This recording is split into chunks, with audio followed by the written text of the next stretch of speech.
Hello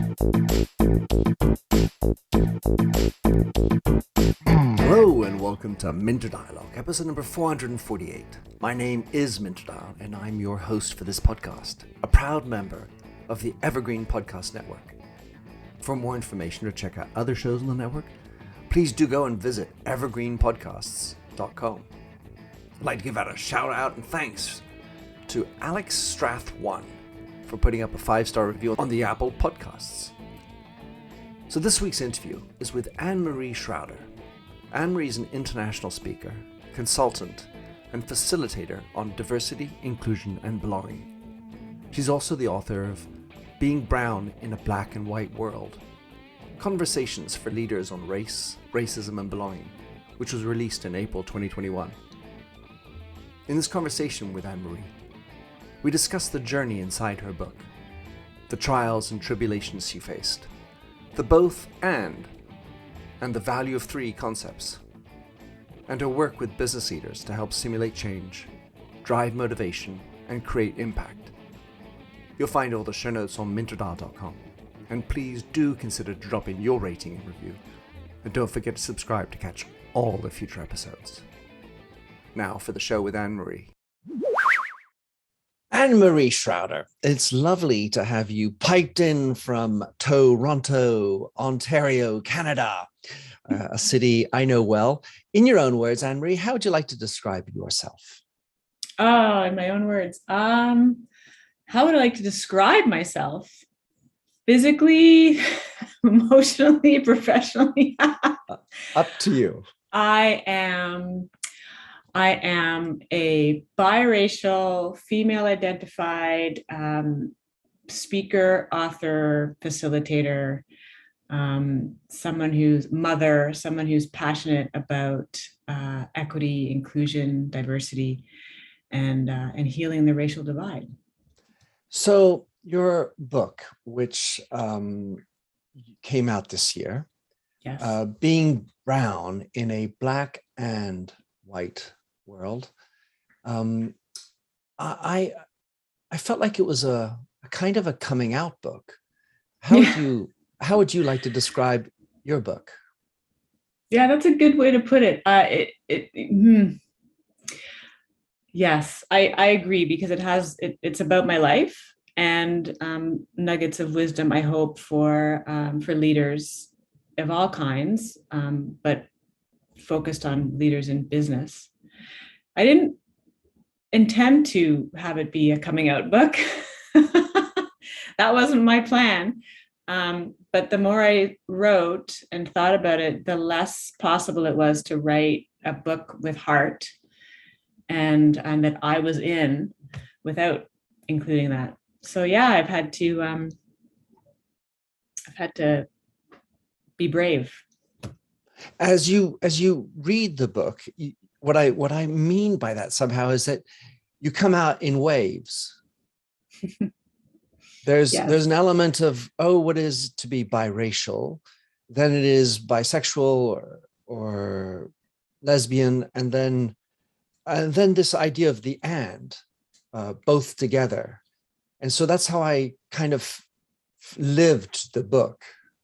Oh, that's beautiful. Well, thank you for the feedback. It's, how I wrote it isn't necessarily how it's going to be received, but yeah, I didn't put everything out at once. It was because it was a journey, and the telling of that journey facilitated those stages for sure. So you use a lot of your poetry in the book, and as a writer and a creative myself, I was wondering if Annemarie had more challenge, or what was let's say the difference in the exposure of poetry versus your personal story. I mean, of course they're linked, but there's a creative, so you could publish your poems by themselves. I could, yeah. I and might. Then there's, there you go. And then there's the personal angst and your personal journey. I was just wondering if there was any comparison in the exposure of those 2 elements in you.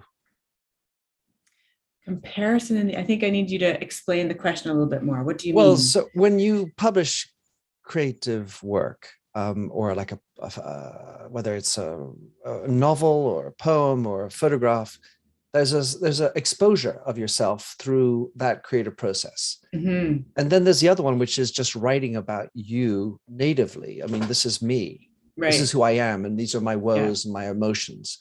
And I was just wondering if there was any difference, or it's just for you, it's one and the same. Oh no, not one and the same at all. No. And the poem was another step in, another level of fear, another level of, oh my gosh, do I want to do this? But the poems, so way more feeling exposed with the poetry, to answer your question simply. And they're how my heart speaks and how I write from my heart. And I really wanted to make sure that I was providing a space for people to connect both from a heart space and a head space. So I kind of had to put them in there. It wasn't really a choice, but I was kicking and screaming the whole way. No, don't make me do it. Talking to yourself. Yes, talking to myself. Yes. Yeah. And in convincing I'm glad I did it in the end, because I wanted to show up in the pages, right? I didn't want it to be an intellectual exercise. I wanted people to feel the journey. And I hope that that's what happens for people when they read it. One of certainly the tenets of what I like to write about, and you used the word brave before, we also cited Brene Brown in the book. We need to show up both personally and professionally. Mm-hmm. And that's for me, the biggest takeaway that I have as a white man reading the book, because of course there's, reading the words on a page, there's your story and trying to link into that and have empathy. The thing I continually see as the necessary thing is to be able to bring our personal side into the professional space. And it's been this long-standing joke, I think, to just think that you can go to work and be professional. Mm-hmm. As if we can compartmentalize who we are, how we slept the night before, the argument we had with our spouse or partner, whatever, the morning before going to work. All of this is, of course, part of our baggage. Not that, even more so with the bigger context elements. Right. And I feel like having that courage to bring our personal story is actually, also bringing our own ethical framework, because that is necessarily personal, into the workspace. And that, for me, that's what I feel is one of the most important things in your book, this ability to be personal and professional and not be any less for being personal. Well, thank you. Yeah. I think, some of us, by virtue of our different identities and where we fall in the social location, right? Dominant group, non-dominant group, have the ability, the privilege even, to bring our personal selves to work, because the context supports that. And then others of us who fall within marginalized groups or historically disadvantaged groups, there's a barrier to that, bringing your personal self to work. I'll give you an example. If you're heterosexual or straight, you can talk about your family at work, and it's just something that you do, right? So when we start talking about LGBTQ, 2SI plus inclusive spaces, and people say, well, there's no room for that. We don't need to talk about sexual orientation in the workplace, but we do. Every time somebody heterosexual talks about their family, it's there, right? Just by virtue of being able to talk about it and say, my wife or my husband, as an opposite sex or opposite gendered person. So we're not asking for anything different. We're asking for the space to be opened up enough to be able to bring that part of our identity to work and have it be held in the same way as somebody who's heterosexual. In trying to bring the notions of diversity and inclusion into the workplace, very much there are different things, right? There's this diversity of mindset, and then there's the inclusion, which makes for the space that's safe enough for people to feel that they can participate and contribute, right, and are a valued element of it. we're still far away from getting a proper, let's say, safety or a stronger implementation. So in your work, I was wondering, what would be the best, strongest arguments to bring it around, or put in maybe another way or adding to it is, how does it actually get manifested? How does it become a reality? What are the best ways for it to become a reality? Inclusion in the workplace? Yeah. Well, I operate from the belief that inclusion is something we create over time together. And my personal opinion is that we haven't come as far as we should have or could have in the last few decades, because we're focusing a lot on the D of the D&I, the diversity piece, and less on the inclusion. And that when we look at inclusion, we try to do it. You can't do inclusion, right? You create it. So working with organizations, what we do is we help them to build the culture that allows for people to feel a sense of community, to feel a sense of belonging. How do we do that? Well, we build opportunities for people to connect. We create opportunities for people to do things together. That's what a community is, right? And you feel held in that community and seen in that community. And because of that, awareness is going to increase about the quote unquote differences among us and similarities.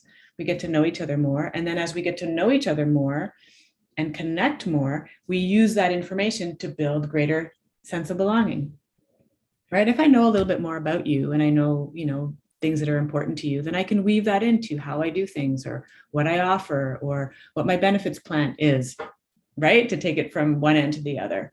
And those are things that are important, the little things like, remembering that it was a special event or, an important occasion, to somebody might need X benefit. So let's make sure the benefit package acknowledges different needs. Let's say that diversity and inclusion is part of a wave of different things that business leaders need to look at. Mm-hmm. And so other things include things like sustainable development, corporate social responsibility, and the typical, and digital is another one, actually. So, of course, it's on a different kind of scale, but in each of the cases, my observation for having worked in big business is that these are actually mindsets. And yet, in all three cases, what typically happens is that we pronounce a director of, or VP of diversity. Yes. And in my specific memory at L'Oreal was that we appointed a diversity director worldwide who was Black, a Black male, and I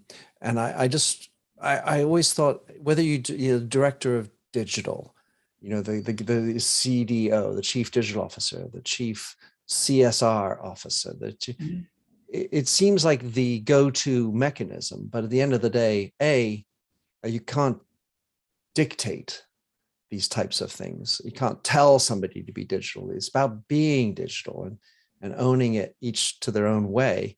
Digital, responsible, and including the ability at a granular level within the organization to understand the vocabulary and the way things have to happen, because these micro moments every day are how it falls in or falls out.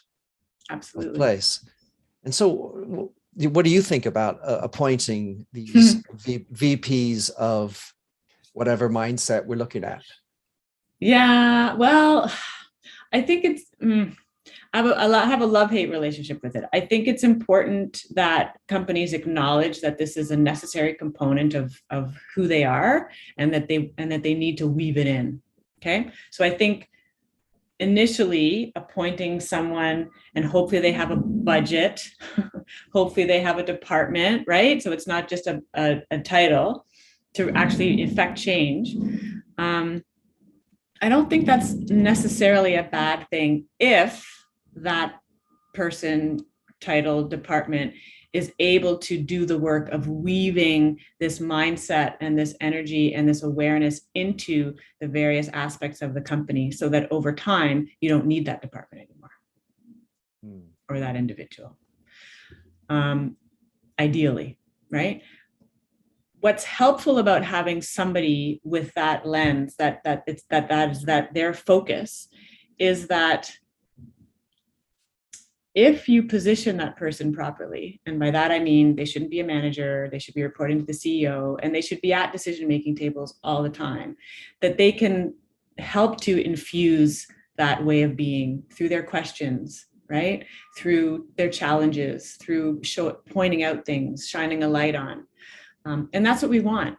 And so I think it can be really helpful to have someone in that role, to help us to develop or that mindset and sharpen that lens or build that muscle.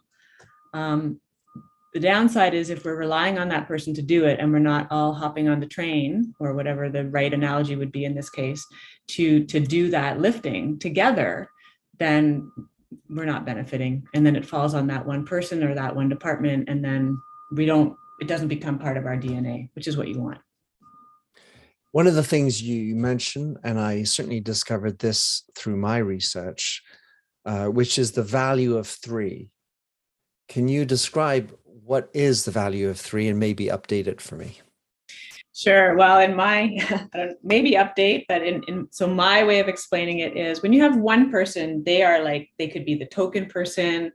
They're alone, so speaking up might be much more difficult. When you hear something from that one person's perspective, it's easier to shoot it down or not really pay attention. So that's a lonely place, and it's a really challenging place to be for a number of reasons. When you have 2 people, well, if those 2 people don't agree, then we can come right down the middle, polarize, and just do whatever we want because, oh, you 2 can't agree. So then, well, whoever those 2 are, 2 people of color, 2 people from the LGBT community, whatever. If you have 3, it becomes that third person can be the balancer, because if the 2 don't agree, then the one person hopefully will agree with one, and we can start to have a dialogue that doesn't polarize and separate and disregard the 2 people because they don't agree. So that's how I explain the power of 3. In the specific element of this concept, this construct of race, there's one of the things that I observe, and let's say I face it from a white angle. Being called white seems as banal as saying I'm a human being, which of course at the end of the day is what we should all be thinking of. But as a Black person, or being called Black, I feel like it's such a broad term, irrespective of, let's say, the sense that it could be derogatory or not. It's just such a ridiculously broad term.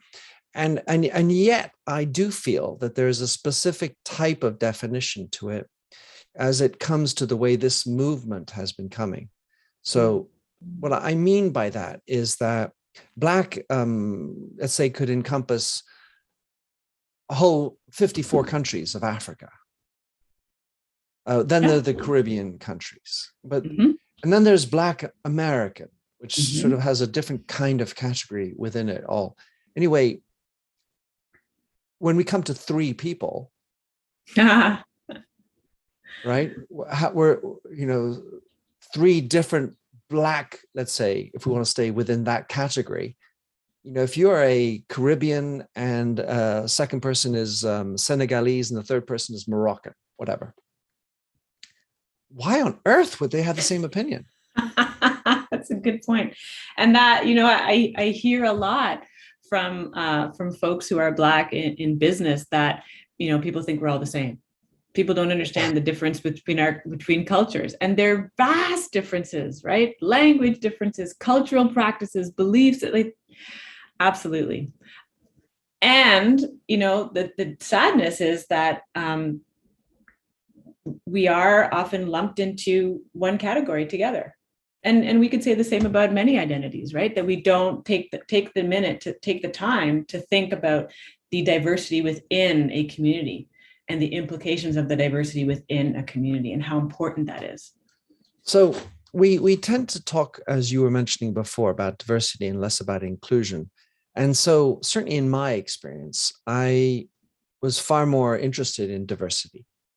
And I explained that by saying what I wanted on my executive team was to have diversity of inputs, diversity of perspective, because I was certainly confronted with situations where I might have been the only non of one country or non of a different school system. So the level of challenge with diversity can be so much deeper encrusted, the lack of diversity.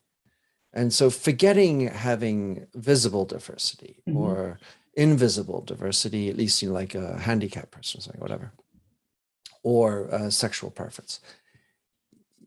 It's even a difficulty just to have a different way of expressing yourself. Absolutely. Because I went to Harvard and you go to that city school called Yale. Oh, well, you're from down there. Right. Oh gosh. Right. And we split hairs, as something in a book I was reading.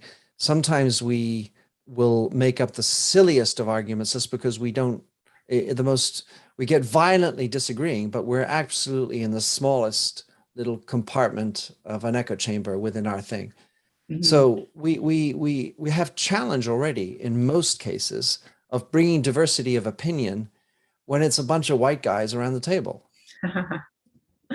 Yeah, it can be very challenging. Definitely. Yeah. And so when I was looking at the arguments for bringing it in, like back to my former question, oftentimes I was looking at whether it was the notion of the value of three or diversity of opinion in general, is to try to relate it to a performance element. And I felt that was the most solid argument when you're dealing with institutional or, traditional white male run or dominated organizations, because that's numbers. And at the end of the day, but the problem we have is, even if we don't go with the number routine, is that we have shareholders who are still not on board with the program because they still want the performance. And so how does one tackle this chain? Because it's kind of all linked in. Because if you're not performing, because if you don't exist, if you're not profitable, you go out of business, you serve no purpose. Right. Yes, that's true. So, so you're still beholden to shareholders who might be saying, I don't care about the way you do it. I need to have my quarterly numbers come in. Right. And so which part of the chain do we need to be focusing on? Is it down in each little department, within the boardroom, or the executive committee, in the shareholder room? How do you approach those elements? That's a big topic, I guess. In terms of D&I, in terms of wrapping their heads around it? Well, it has to happen everywhere, in every department. When I work with an organization, we start with leadership, because if the leadership doesn't get it, nothing changes, right? And then they must have the role. They must also have the role not only of pushing it down, but pushing it back, if you will, versus the shareholders. And I think that's a trickier conversation for them to have. They might now sort of understand that if I get into this type of mindset, it's going to allow me to recruit a wider, more engaged community and so on. And that might be good down here, but I need to tick up and show in the numbers as well, because if I'm going down, I get fired. Right. Well, and we do know that diversity and inclusion, not diversity alone, but having that inclusion piece, right? The feeling, what it feels like in an organization for folks, increases people's engagement, increases satisfaction, increases productivity. If we have an environment where people can speak up, which is the whole point, right? Diversity only helps an organization when we can share our perspectives, and then we are heard, and then those perspectives can be folded in and used in terms of, how we outreach, or how we create a product, or how we how we provide a service, etc. So when we have an inclusive environment and that diversity is present to share those different perspectives, we know also through research that innovation and creativity increase. So those are all pretty good arguments for a more robust return on investment, right? A more robust ROI. So if we can reach more people, if we can have a broader customer base, because why didn't I think of that? Of course we have to fill in the blank, right? Wow, we've missed this whole segment of the population because our product only does X. What if we add this piece? Oh my goodness, right? I think that's a conversation we can have with shareholders to show that this is not just a nice thing to do. So I'm gonna dig in on that a second, because certainly I've seen the data points with regard to the diversity of women and then the inclusion of women's perspectives. I mean, 90, whatever it is, 80% or 70%, whatever, of products, the decision-making is done by women on this earth. It's a lot. And so the relationship between a woman or a female, bigger presence, 3 or more, and the success that therefore comes from smarter thinking, fuller thinking, inclusion of other thoughts. As I was mentioning before we started talking, how women's studies also include inclusion, if you will, in a bigger topic of other minorities. Right. But when it comes down to, let's say, race or I don't know, religion, it seems much more specious to come up with a larger population research to show the numbers. So because if you say, well, if I have an Indian, an Asian, and an African, is that better than 3 Indians? And how it gets very difficult to warrant justify through these numbers. And so I feel that the leader must feel personally engaged in the topic, forgetting about numbers, and just feel as the leader that this is what it's about. There's the ethical component, but just how somehow it needs to link into their personal journey to truly get it. Absolutely. Yeah. You need to have a strong why, and it doesn't need to be, but it really helps your people to lean into that with you if it's personal. This is why we're doing diversity and inclusion. I'm not doing it, but this is why diversity and inclusion is something we're committed to. This is what it means for me. These are my aha moments around this. No matter who you are, how you identify, there's a moment where there's the veil is lifted or the blinders come off, and you're like, oh my gosh, like how did I not see this, and this, and the impact of that. So, just the other day I had a conversation with a group of leaders I was working with about, does your team know your why? Like, first of all, what is it? And then have you shared that with your team? And some of them had, and some of them hadn't. But it's so powerful when we do, because we are talking about human beings. We are talking about the human experience. We are talking about valuing human experiences and the value that provides to not just what we're doing in a company, but how we do it. So why wouldn't we lean in with our own story about why we want to do this, why we think this is so important? There are other things I want to talk about, but my mind just jumped to it now. And if I'm sounding correct, you didn't mention Black Lives Matter in the book. And I was wondering if that was intentional, or the specific movement, the Black Lives Matter words in itself. I didn't see it appear. Of course, you talk about George Floyd and you talk about different elements of it, but so I was just wondering if that was intentional or other. It's a good question. Not intentional. I didn't say I'm not going to mention it in the book. So no, not intentional. I think by the time I got to writing the book this way, it was the personal element for me, and my own growth and my own awareness was such a focus for me in terms of sharing the story and linking it to the work that I do, that it just didn't show up. And Black Lives Matter, I know about the movement. I followed the movement, right? But it hasn't been something that I've leaned into actively beyond, how we talk about it and all of those things, following and being behind it and understanding it and sharing that with the people that I speak to when we talk about race and why it's important. But no, that's a good question. Well, I'm glad I did that, Annemarie. Yeah. And I maybe, Minter, can I just add you, maybe please. that would be, in my book, I talk about it never was black enough for the black kids, like that. Maybe that would put me back in that camp. If you were blacker, Annemarie, you would have talked about Black Lives Matter. And it's very possible. Well, that certainly Whatever. isn't what I was messaging. Because in the end of the day, Annemarie, you're fighting a number of battles, and so woman, biracial. At one point, you say bisexual, lesbian, or I don't want to end up with the wrong term, because that's complicated. But these are all different battles, and Yes. you can say that this is your journey. And one of the things you note I liked in your book, you talk about this, your daughter's sign. Yeah. She says, everyone is awesome in their own way, even when they are black and white. Yeah. Describe to us how you reacted to that, and the say the fight within Annemarie that's gone through with that. Yeah. Well, I'm smiling now. I love that. She just took it down a few weeks ago, or a few months ago. It's been on the window for quite a while. My first reaction to that was, "Oh, it's grammatically incorrect. It should be black or white." And I didn't say anything to her, but that was the dialogue in my mind.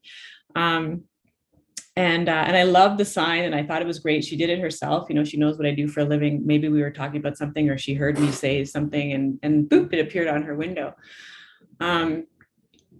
As I continued my own journey into my own racial identity and what that meant, and where I feel a sense of belonging and where I don't, and what that meant, and all the judgment and shame and everything that goes along with that. That was a lot of rain.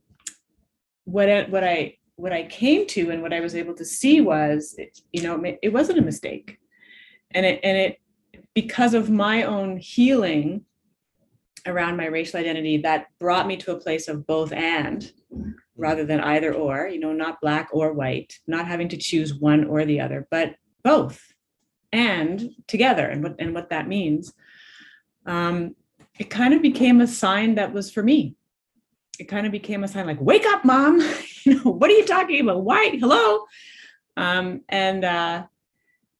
that was beautiful. It was a beautiful moment for me. And those of us that have kids know we learn from our children. We learn a lot of things. Yeah. Why my mommy does this do. So you talk about the both and construct, and I've always looked at the word "and" as a wonderful word, usually in opposition to the "but" word. What you specifically talked about, which is that it helps with engagement. And I think one of the biggest problems that we have in business in general is a lack of engagement. And so I tend to get really excited when I see, this is a way to improve engagement. Describe to us how this improves engagement. Well, I'll give you a concrete example. I was that, we all have our own perspective on a situation. And let's say there's a disagreement, or let's say we're in two different potentially polar opposites, and I'm using the quotation marks because sometimes things feel so diametrically opposed. When we use, and that puts us in an either or camp, right? It's me or you, us or them, I'm right, you're wrong. If we can come at something with a both and, I can have a conversation with you that lets you see or hear where I'm coming from, what my story is, what my perspective is, and create space for you to tell me yours. Yeah. Possibly I could go even further. I could enter into a dialogue with you, contextualizing that this is my perspective. This is where I'm feeling, where I'm coming from. I recognize that these are some of the things that you're dealing with, and invite you into the conversation of both and, right? And so recognizing that we're each gonna, if you could see me, I'm holding hands on both sides. We're each coming from a different perspective, potentially a different place, a way of seeing, a way of an experience, history, and we're bringing both of those together and having a conversation, hearing each other, asking questions, learning together, so that we can move forward in a different way. So naturally, in a brainstorming world, that seems terribly sensible. Mm-hmm. In an executive world, we sometimes need to make decisions. Absolutely. So that ends up like there's your idea and then there's her idea, or there's two people's ideas, and somehow one or t'other sometimes needs to be decided on. It can't necessarily be a meshing of both. But true.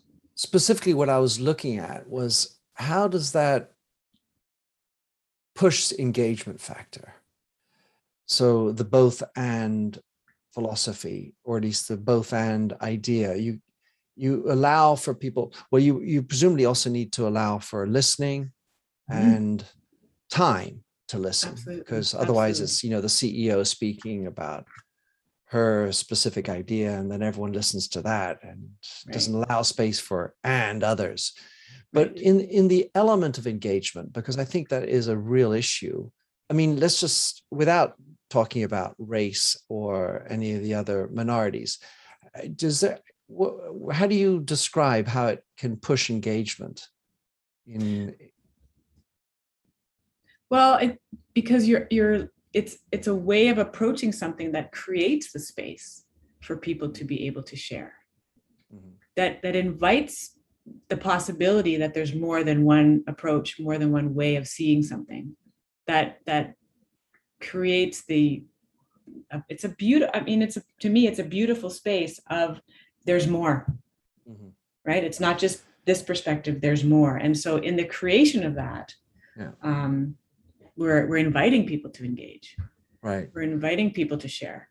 Right. And bring their opinions. So one of the challenges that I know I faced, Annemarie, and this is like one of those personal avowals, was criticism.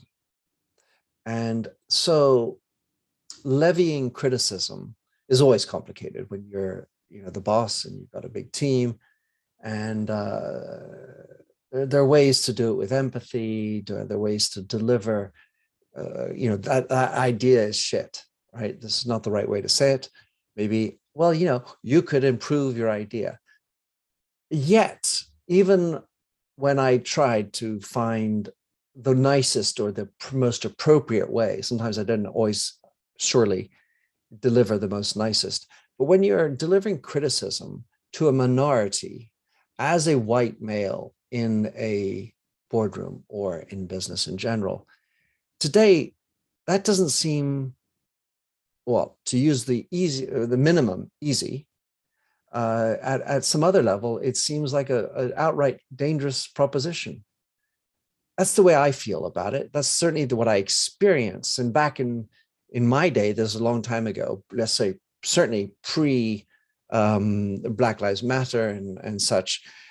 But if a person was knowingly gay or knowingly, obviously, female or of a minority, person of color, it was much more difficult to know how to deliver that criticism without being called out. Absolutely, I agree, and these days it's even more difficult because we have heightened sensitivity, heightened awareness to what systemic racism looks like, to what systemic racism, how it manifests itself. I've had a few conversations recently about this topic, and I think in those situations, it is important for us to recognize the role of our identity in conversations, in how our criticism or feedback or input is received by someone else. It's also important to understand the context within which someone else is going to be receiving that input or feedback. So just as an example, if it's somebody who's Black or a person of color, or Indigenous, walking through the world within the reality of systemic racism on a daily basis, chips away at you.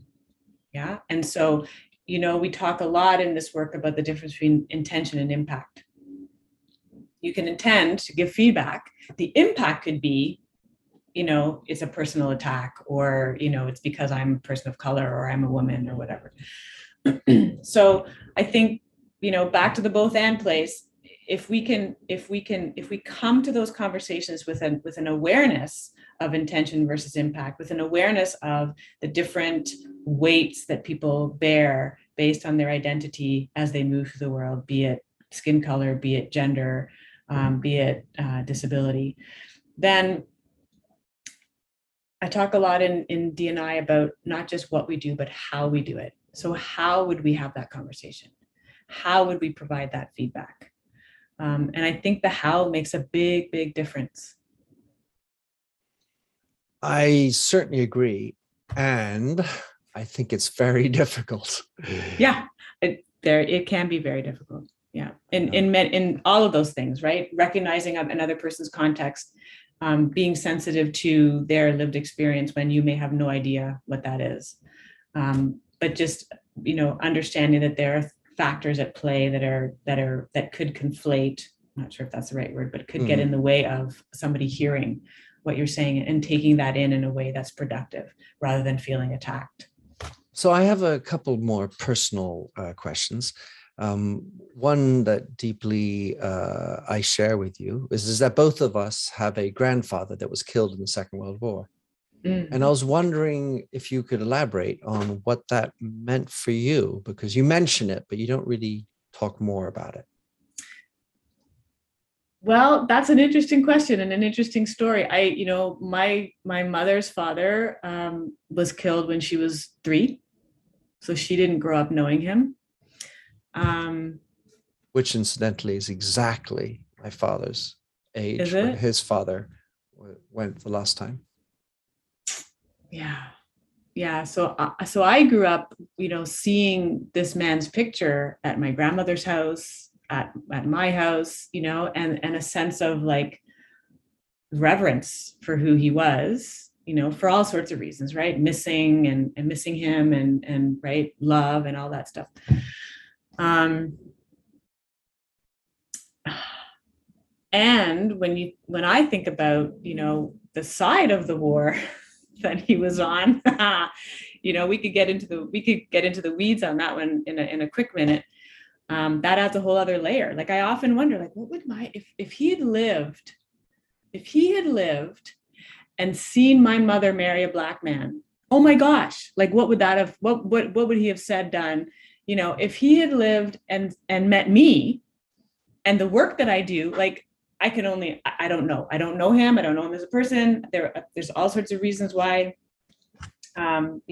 people have specific ideologies, but he was an Austrian fighting in the Nazi party. Hello. So maybe one day I'll write about that, yeah. Lots of texture. Texture is a very good word. Yeah, texture is a very good word. And it, it's specific to my experience that my mother is Austrian. She's not just white. She's Austrian. There's a whole layer to that, right? My grandmother was Austrian, and what did Austrians learn about people of color? What were I could show you. I can't find them right now, but I remember some of the children's books I read that we got on vacation in Austria that we brought back, and the horrible stereotypes in there. Right. So 50 years ago.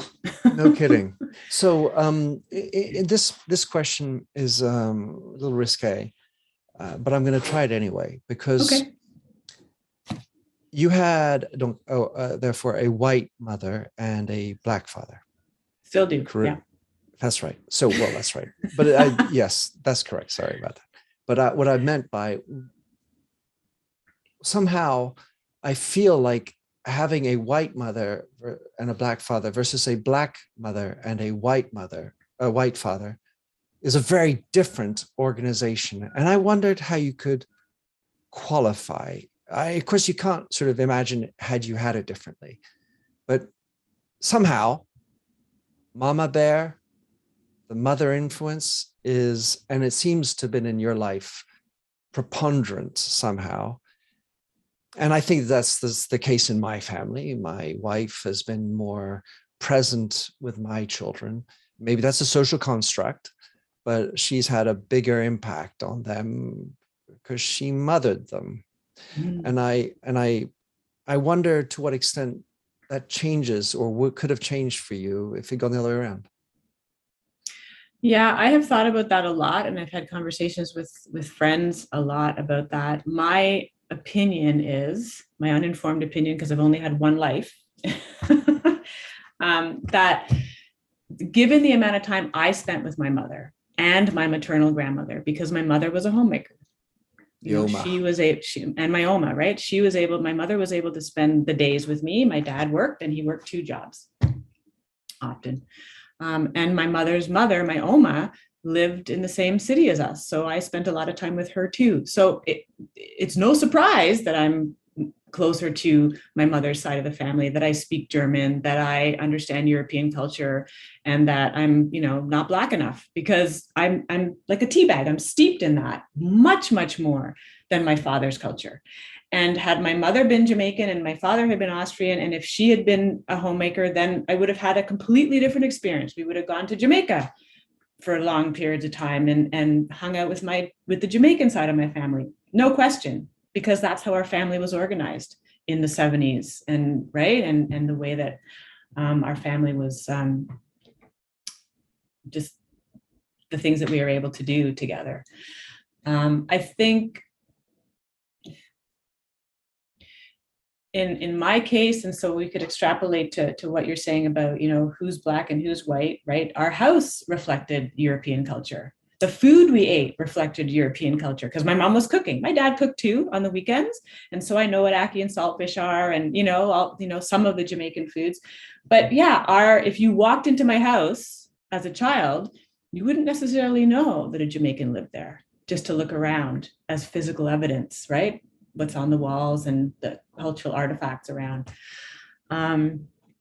So I think I think it makes a difference, and if I think about friends, biracial friends that I grew up with, I can't speak to their experience, but I, even something as, I'm going to use the word simple. I don't mean simple in terms of easy, but even if you think about hair, who does your hair? What kind of hairstyles did I have? My hair was a disaster. It was fuzzy. It was all over the place. And my biracial friends whose moms were Black, they had different hair texture, but they had braids and I'm at a deficit now because I don't know how to do cornrows. Horns, yeah. And my daughter's dad does those. Because he's Black and he happens to know how to braid really well, So we pass on our culture because we are able to spend time with. Now, I think, I'm not saying that men don't pass on their culture, and it can happen, but you're going to get more of that passing on from parents who you spend more time with. Just because you're around each other a lot, you're gonna soak up that way of looking at the world. You're going to hear stories from that person's culture. You're gonna know them and their nuances and learn from them, and some of that's cultural. So, yeah, I think I would be a very different being if my mother was Black and my dad was white. Well, it does somehow corroborate the idea, which I mentioned earlier, of the majority of purchasing decisions are done by women.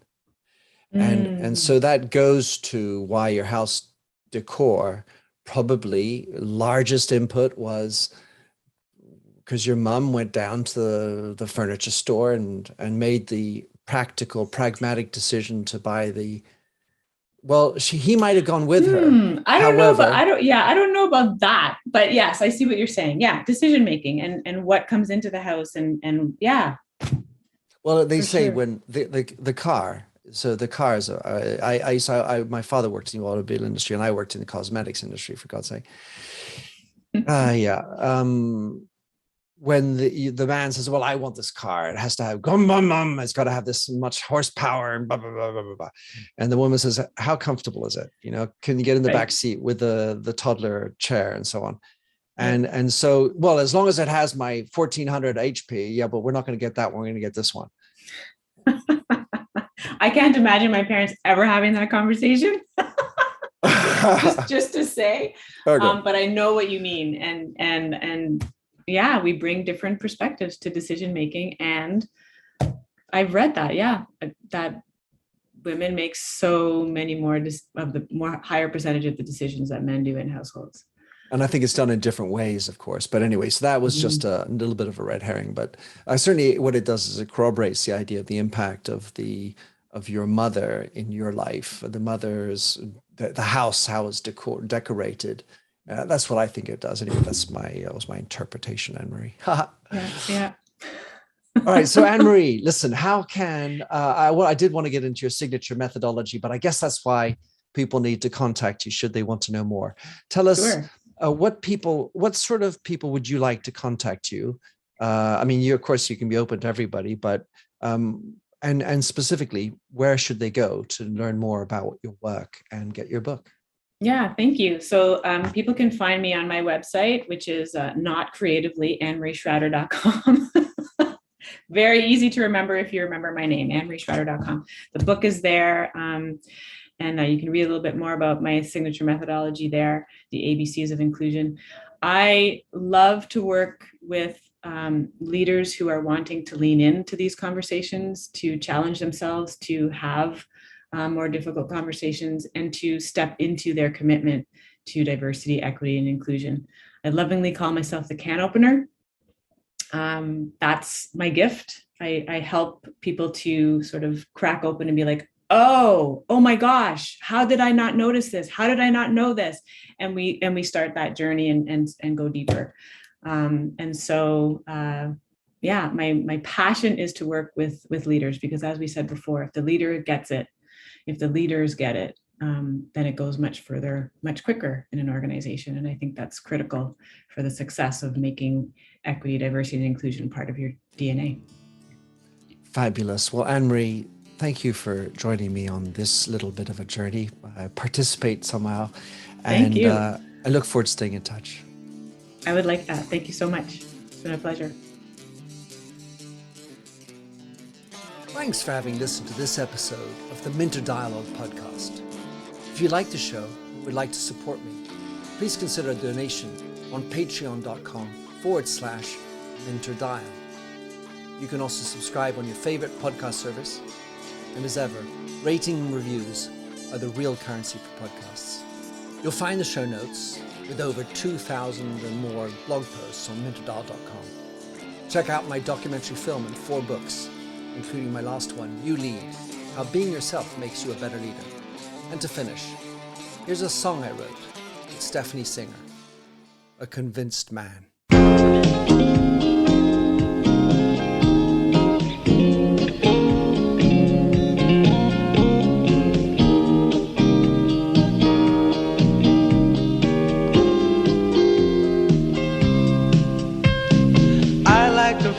A stranger tucked around me, precipitating the danger to feel free. Trust is the reason, still I won't toe the line.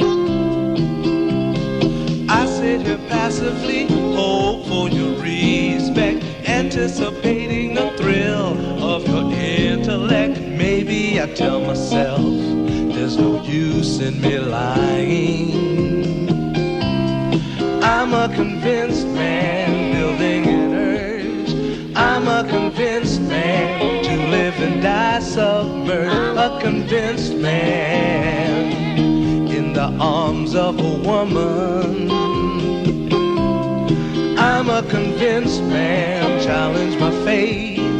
I'm a convinced man, competition's innate. A convinced man, in the arms of a woman. revenges and struggle with deceit. Live for the challenge so life's not incomplete. What's wrong with challenge? I know soon we all die.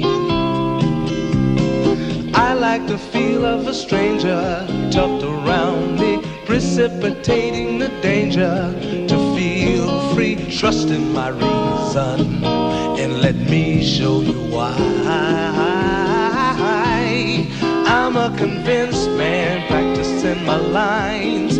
I'm a convinced man, here in these confines. A convinced man, in the arms of a woman. I'm a convinced man, bit to the test. I'm a convinced man, I'm ready for an arrest. I'm a convinced man, in the arms of a woman.